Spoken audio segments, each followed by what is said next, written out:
My name is Paul Stahl, and this is my case study for Module 16.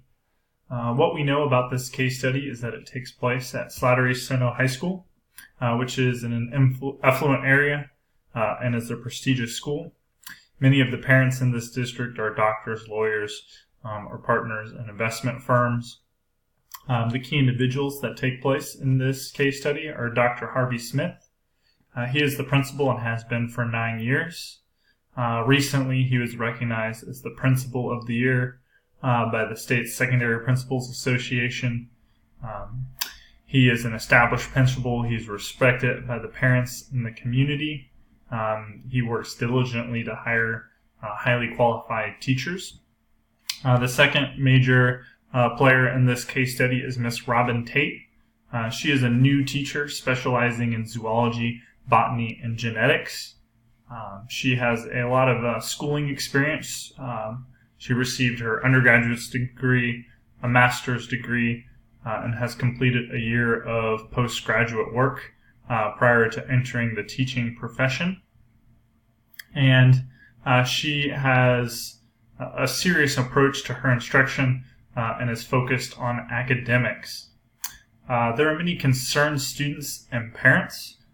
Dr. Smith has received several phone calls from numerous individuals concerning the rigor and levels of stress in Miss Tate's class. A lot of the students that are enrolled in Miss Tate's class are attempting to earn salutatorian or valedictorian and are in competition with each other to succeed. And then William Hall is a student who is accused by Miss Tate of creating a threatening Facebook page. So some more background that we know about this case study. Parents have called Dr. Smith about the stringent expectations and the possibility of their child receiving their first low grade. Dr. Smith has given techniques to Miss Tate to reduce stress and increase positive interactions. But it appears that Miss Tate has not successfully implemented those suggestions. And then parents, at the end of her first year, continue to complain about the workload and poor instruction. The major incident that takes place in this case study is that Miss Tate receives a link to a Facebook page containing threats and offensive language. There's suggestive comments on this page about her personal behaviors, and critical comments about the rigor, and it concludes with the statement, "Who wants Miss Tate to disappear?" Miss Tate calls Dr. Smith. She's very emotional and fears for her life, and Dr. Smith asked her to think who could have done this, and Miss Tate accuses the student William Hall of creating a page due to some snide comments and disruptive behavior that he's had in her class. What we need to know to come to a resolution in this case study is more about the Facebook page. We need to know who created it, if it was created by a student, what cyberbullying policies are in place that could lead to the discipline of these students or student that created the page. Is this a legitimate threat? Is there anything behind Miss Tate fearing for her life? And if so, authorities should be contacted. What classroom observations has been made by Dr. Smith to follow up on parent and student complaints of excessive workload or poor instruction? And then why did Miss Tate not implement suggestions from Dr. Smith in her class? And then who is this William Hall character?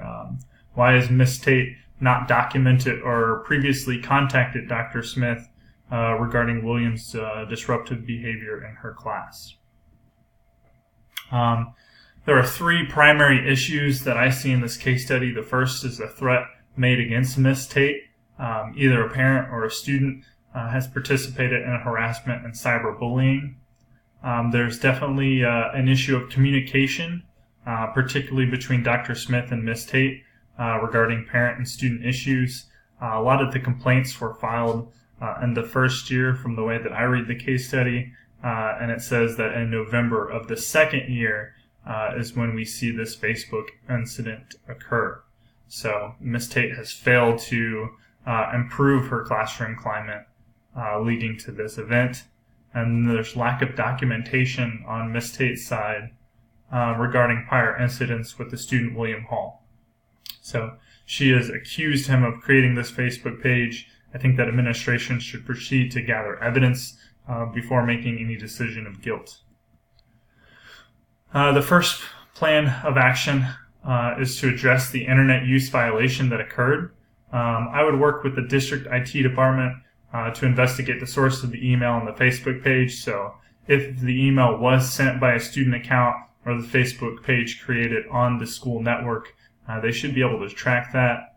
I would utilize Facebook to report this page using tools available in the Facebook dashboard and see if their support staff could provide any information as to the creator of the page.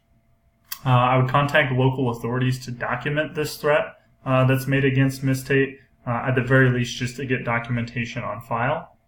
And then I would interview students that have either joined or commented on the Facebook page to investigate the identity of any creator. Secondly, I would communicate with Ms. Tate regarding the threat, parent complaints, and classroom structure.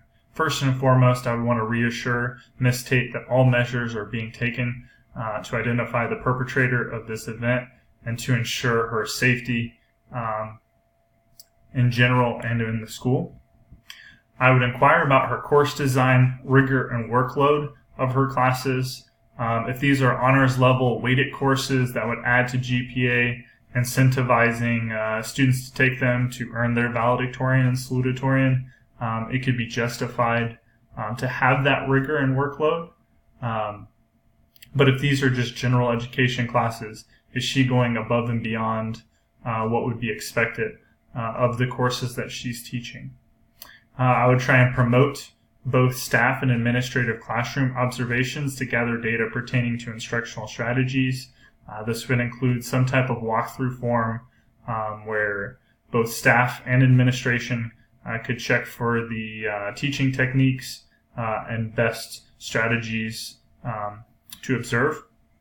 And then I would ensure that Ms. Tate has the support of a mentor teacher within her department and any instructional coaches that our district has to help her better transition to classroom teaching. Third, I would identify and resolve issues between Ms. Tate and William Hall. So I would ask her to provide any documentation that she has of the snide comments and disruptive influence she's had in her class this year. I would speak with William regarding his experiences and inquire if he has any knowledge about the Facebook page in a non-accusatory manner. And then I would also make an effort to interview a third-party classmate of William to see if they could provide any insight regarding the disruptive behaviors or information regarding the Facebook page. I believe that for the betterment of the students, we would need to ensure that a safe and positive climate exists for the staff and the students. We would need to establish effective professional development so that staff are promoting effective teaching strategies that improve student learning outcomes. And then we need to mentor students in appropriate internet use and digital citizenship and really model that from the ground up. In order to obtain a resolution of this case study, we need to identify the creator of the email and Facebook page and discipline them according to the student handbook and district policies on cyberbullying. That would ensure the staff and students feel safe and welcome inside the school. I would also take measures to prevent future internet use violations, either by updating and revising district policies if they're outdated, and educating students on digital citizenship and the consequences of cyberbullying. Some personal reflections regarding this case study, some thoughts of mine. Why weren't the student complaints and parent complaints addressed in her first year of teaching? Are these complaints regarding Ms. Tate universal across all of her classes, or are they primarily students who have 4.0s that are struggling to keep an A? Do these students also complain about other teachers within the building for similar reasons. What dialogue exists between Ms. Tate and students regarding the rigor and course load in her classes? Is she upfront about the expectations that she has set? Does she have open dialogue and forums where students can voice their concerns? And does she address them personally with the students? I personally feel that Ms. Tate may have slightly overreacted, reading into who wants Ms. Tate to disappear as a death threat, traveling 3 hours away to sleep at her parents' house. Definitely Dr. Smith could have handled the phone conversation with Ms. Tate better. She's clearly very emotional, and at first he writes it off as a prank and then asks if there are any students who are unhappy when he's already received complaints from several students that he should have documented in his logs. And then I think that this situation could have been avoided altogether if there had been better communication between staff, students, and parents. Reading this case study makes me really value the relationships and rapport that I have with students in my school. I teach honors level, pre-calculus, and trigonometry, and have seen firsthand some of these students that really struggle to keep an A and the stress that it puts them through, but I'm able to help them work through that stress. I value the support that I have from my administration and my mentor teachers. If I ever need anything, they're just a quick email or phone call away, and I can get the support that I need.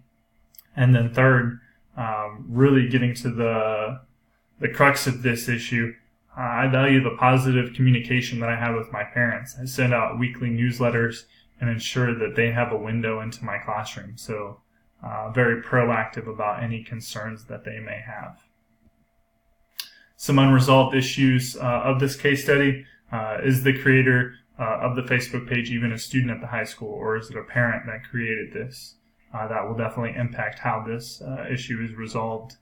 Will Ms. Tate be able to trust and improve her classroom environment if a creator is not discovered?